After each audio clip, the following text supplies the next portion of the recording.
Assalamualaikum warahmatullahi wabarakatuh. Kali ini saya akan sedikit mengulas materi sejarah dakwah. Langsung saja, sejarah dakwah merupakan peristiwa masa lampau umat manusia dalam upaya menyeru, memanggil, dan mengajak umat manusia kepada Islam, serta melihat reaksi umat yang diseru dan perubahan yang terjadi pasca dakwah dilakukan. Adapun fungsi-fungsi sejarah dakwah diantaranya: 1. Mengetahui strategi perjuangan para nabi dan rasul dalam berdakwah. 2. Menentukan sikap dalam berdakwah dengan bercermin pada sejarah. 3. Mengetahui kemajuan dan kemunduran dakwah Islam dari masa ke masa. 4. Mengukur sejauh mana pengaruh dakwah Islam. Yang kelima, memprediksi peran Islam di masa yang akan datang. Untuk permulaan dakwah terdapat dua versi. Versi yang pertama, dakwah dibawa oleh Nabi Muhammad SAW. Versi yang kedua, dakwah sudah sejak diutusnya para nabi dan rasul sebelum Nabi Muhammad SAW. Untuk dakwah sebelum Nabi Muhammad SAW, ciri-cirinya diantaranya pola kemenangan bagi yang beriman dan azab bagi yang membangkang, serta para rasul dibantu oleh Allah Subhanahu wa Ta'ala melalui mukjizat. Adapun mukjizat pada zaman dahulu digunakan sebagai metode berkomunikasi yang dapat diterima atau meyakinkan umat pada masa tersebut.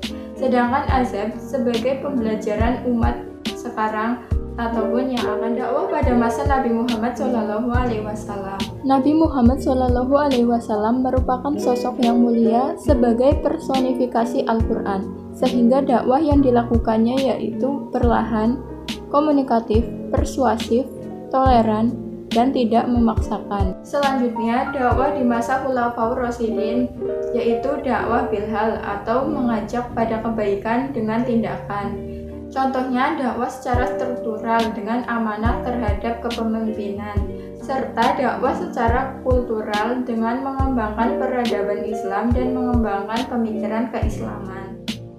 Selanjutnya, dakwah di masa dinasti Umayyah. Berkat kegigihannya membangun peradaban Islam dan salah satu prestasinya adalah sebagai peletak dasar metode ilmu hadis, dinasti Umayyah mampu bertahan selama 90 tahun. Namun karena kemunculan kekuatan baru dan para pemimpin yang mengalami degradasi moral seperti korupsi dan berjudi, akhirnya dinasti ini runtuh. Oleh karena itu, sebagai pemimpin haruslah memiliki sifat amanah. Dakwah di masa dinasti Abbasiyah.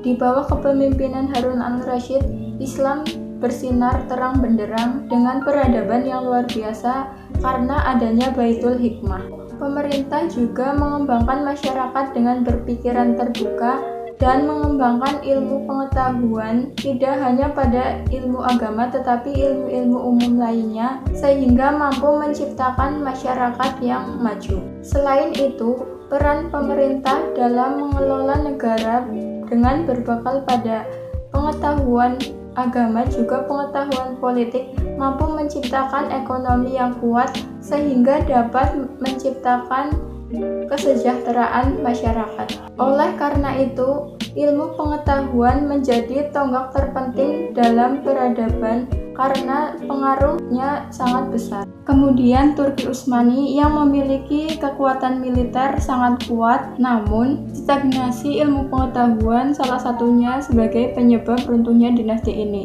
Oleh karena itu, kekuatan militer harus dibarengi dengan kekuatan intelektual atau substansi ilmu pengetahuan dan spiritual. Dakwah di Indonesia tidak lepas dari peran Wali Songo yang berdakwah dengan kebudayaan dan dilakukan secara perlahan sehingga dapat diterima oleh masyarakat.